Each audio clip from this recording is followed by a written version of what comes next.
ಈ ವರ್ಷ ಯಾರೆಲ್ಲ KCET ಆಪ್ಷನ್ ಎಂಟ್ರಿ ಮಾಡಿ KCET ರಿಸಲ್ಟ್ಸ್ಗೆ ವೆಯ್ಟ್ ಮಾಡ್ತಾ ಇದ್ದೀರಾ, ಈ ಒಂದು ವಿಡಿಯೋ ಸಖತ್ ಇಂಪಾರ್ಟೆಂಟ್ ಆಗಿರುತ್ತೆ.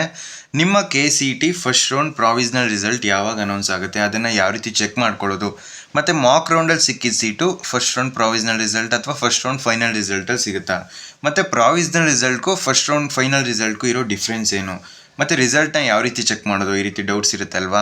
ಇದ್ರ ಬಗ್ಗೆ ಎಲ್ಲ ಕಂಪ್ಲೀಟಾಗಿ ತಿಳಿಸ್ಕೊಡ್ತೀನಿ. ಆದ್ದರಿಂದ ಎಲ್ಲ ನಮ್ಮ ಚಾನಲ್ಗೆ ಇನ್ನೂ ಸಬ್ಸ್ಕ್ರೈಬ್ ಆಗಿಲ್ಲ ಅಂದರೆ ಸಬ್ಸ್ಕ್ರೈಬ್ ಆಗಿ, ಯಾಕಂದರೆ ನೆಕ್ಸ್ಟು ನಿಮ್ಮ ಕೌನ್ಸಿಲಿಂಗ್ ಮುಗಿಯೋ ತನಕ ಇದೇ ರೀತಿ ಕಂಪ್ಲೀಟಾಗಿ ಗೈಡ್ ಮಾಡ್ತೀನಿ.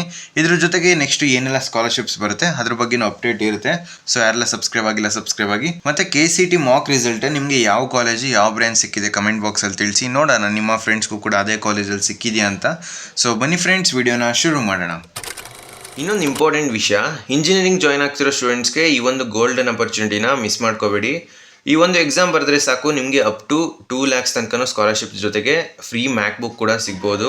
ನೀವು 2026ಅಲ್ಲಿ BTech ಜಾಯ್ನ್ ಆಗ್ಬೇಕು ಅನ್ಕೊಂಡಿದ್ದೀರಾ, ನೀವು IIT NIT ಅಥವಾ ಯಾವುದೇ ಪ್ರೈವೇಟ್ ಇಂಜಿನಿಯರಿಂಗ್ ಕಾಲೇಜ್ಗೆ ಜಾಯ್ನ್ ಆಗ್ತಿದ್ರು ಕೂಡ ಈ ಒಂದು ಆಪರ್ಚುನಿಟಿಗೆ ಎಲಿಜಿಬಲ್ ಆಗಿರ್ತೀರಾ. ನೀವು ಮಾಡಬೇಕಾಗಿರೋದು ಒಂದೇ ಕೆಲಸ, ಅದೇನು ಅಂತ ಹೇಳಿದ್ರೆ ಪೊಲಾರಿಸ್ ಆಪ್ಟಿಟ್ಯೂಡ್ ಟೆಸ್ಟ್ನ ಬರೆಯೋದು. ಈ ಒಂದು ಟೆಸ್ಟ್ ಬರೆಯೋ ಟಾಪ್ 3 ಪರ್ಫಾರ್ಮರ್ಸ್ಗೆ ಅಪ್ ಟು 2 lakhs ತನಕ ಸ್ಕಾಲರ್ಶಿಪ್ ಸಿಗುತ್ತೆ. ಇದರಿಂದ ಫಸ್ಟ್ ಸೆಮಿಸ್ಟರ್ ಟ್ಯೂಷನ್ ಫೀಸ್ನ ಕವರ್ ಮಾಡ್ಬೋದು, ಮತ್ತು ಟಾಪ್ ನೆಕ್ಸ್ಟ್ 7 ಸ್ಟೂಡೆಂಟ್ಸ್ಗೆ ಫ್ರೀ ಮ್ಯಾಕ್ ಬುಕ್ ಸಿಗುತ್ತೆ. ಓಕೆನಾ. ಈ ಎಕ್ಸಾಮಲ್ಲಿ ಮ್ಯಾಥಮೆಟಿಕ್ಸು ಮತ್ತು ಲಾಜಿಕಲ್ ರೀಸನಿಂಗ್ ಮಾತ್ರ ಇರೋದು.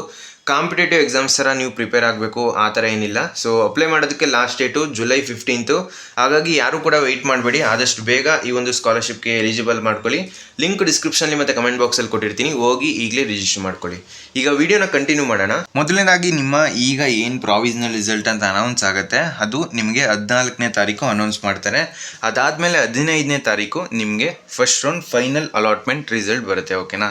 ಸೊ ಪ್ರಾವಿಷನಲ್ ರಿಸಲ್ಟ್ಗೂ ಫಸ್ಟ್ ರೌಂಡ್ಗೂ ಏನು ಡಿಫ್ರೆನ್ಸ್ ಅಂತ ತುಂಬ ಜನಕ್ಕೆ ಡೌಟ್ ಇರುತ್ತೆ ಅಲ್ವಾ.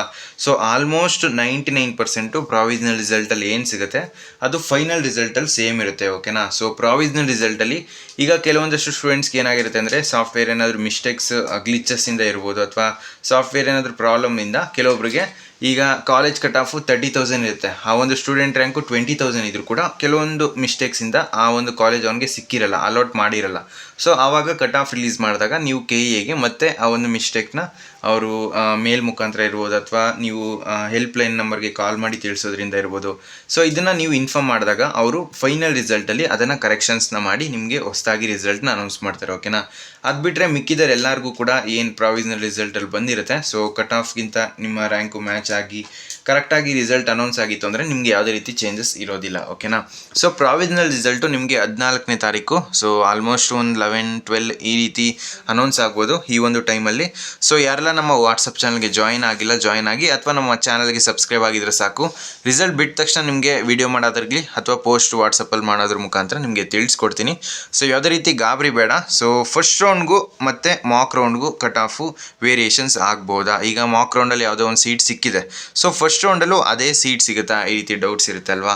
ಆಲ್ಮೋಸ್ಟು ನಿಮಗೆ ಸಿಗೋ ಚಾನ್ಸಸ್ ಇದೆ, ಬಟ್ ಕಟ್ ಆಫ್ ಕೂಡ ವೇರಿಯೇಷನ್ಸ್ ಆಗುತ್ತೆ. ನಿಮಗೆ ಹಳೆ ವಿಡಿಯೋದಲ್ಲಿ ತಿಳಿಸ್ಕೊಟ್ಟಿದ್ದೆ ಕಟ್ ಆಫ್ ಎಷ್ಟೆಲ್ಲ ವೇರಿಯೇಷನ್ಸ್ ಆಗ್ಬೋದು ಅಂತ, ಬಟ್ ಲಾಸ್ಟ್ ಇಯರ್ ವೇರಿಯೇಷನ್ಸ್ ಆಗಿದೆ ಕಟ್ ಆಫ್ ಅಂದ್ಬಿಟ್ಟು ಈ ವರ್ಷನೂ ವೇರಿಯೇಷನ್ಸ್ ಆಗಲೇಬೇಕು ಅಂತ ಇಲ್ಲ.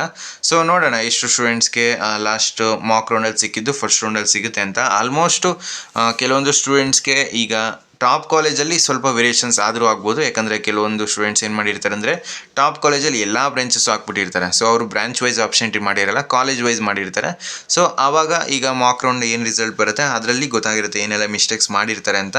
ಸೊ ಆವಾಗ ಅದನ್ನು ಚೇಂಜಸ್ನ ಮಾಡಿ ನೆಕ್ಸ್ಟು ಅಪ್ಡೇಟ್ ಮಾಡಿರ್ತಾರೆ. ಸೊ ಆವಾಗ ಮಾಕ್ ರೌಂಡ್ಗಿಂತ ಫಸ್ಟ್ ರೌಂಡಲ್ಲಿ ಚೇಂಜಸ್ ಆಗ್ಬೋದು. ಸೊ ನಿಮ್ಗೆ ಅನಿಸ್ಬೋದು ನಾನು ಏನೂ ಚೇಂಜಸ್ ಮಾಡಿಲ್ಲ, ಮಾಕ್ ರೌಂಡಲ್ಲಿ ಯಾವ ರೀತಿ ಇತ್ತು ಆಪ್ಷನ್ ಎಂಟ್ರಿ ಫಸ್ಟ್ ರೌಂಡ್ಗೂ ಕೂಡ ಅದನ್ನೇ ಅಪ್ಡೇಟ್ ಮಾಡಿದ್ದೀನಿ ಅಂತ. ಬಟ್ ನೀವು ಚೇಂಜ್ ಮಾಡಲಿಲ್ಲ ಅಂದರೂ ಕೂಡ ಬೇರೆ students change ಮಾಡಿರ್ತಾರಲ್ವಾ.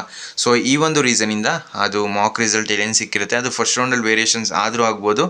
So just hope for the best ಅಷ್ಟೇ. ಸೊ ಇಲ್ಲಿ ನೀವು ನೋಡ್ತಾ ಇರ್ಬೋದು KEA ಶೆಡ್ಯೂಲ್ನ ಪ್ರಕಾರ ಫೈನಲ್ ರಿಸಲ್ಟು ಫಸ್ಟ್ ರೌಂಡ್ದು ನಿಮಗೆ 15ನೇ ತಾರೀಕು 11 ಗಂಟೆ ಆದಮೇಲೆ ಅಂತ ಮೆನ್ಷನ್ ಮಾಡಿದ್ದಾರೆ. ಬಟ್ ಪ್ರಾವಿಷನಲ್ ರಿಸಲ್ಟು ನಿಮಗೆ 14ನೇ ತಾರೀಕೆ ಅನೌನ್ಸ್ ಮಾಡ್ತಾ ಇದ್ದಾರೆ. ಸೊ ಬೇರೆ ಏನಾದರೂ ಡೌಟ್ಸ್ ಇರೋ ಕಮೆಂಟ್ ಬಾಕ್ಸಲ್ಲಿ ತಿಳಿಸಿ. ಸೊ ಫ್ರೆಂಡ್ಸ್, ಈ ವಿಡಿಯೋ ನಿಮ್ಗೆ ಇಷ್ಟವಾಗಿತ್ತು ಅಂದರೆ ಲೈಕ್ ಮಾಡಿ, ಕಮೆಂಟ್ ಮಾಡಿ, ಮತ್ತು ನಿಮ್ಮ ಫ್ರೆಂಡ್ಸ್ಗೆಲ್ಲ ವಿಡಿಯೋನ ಶೇರ್ ಮಾಡಿ. ಮತ್ತು ಸ್ಕಾಲರ್ಶಿಪ್ ಲಿಂಕು ಡಿಸ್ಕ್ರಿಪ್ಷನಲ್ಲಿ ಕೊಟ್ಟಿರ್ತೀನಿ, ಹೋಗಿ ಈಗಲೇ ಎಲ್ಲರೂ ಕೂಡ ಅಪ್ಲೈ ಮಾಡಿ.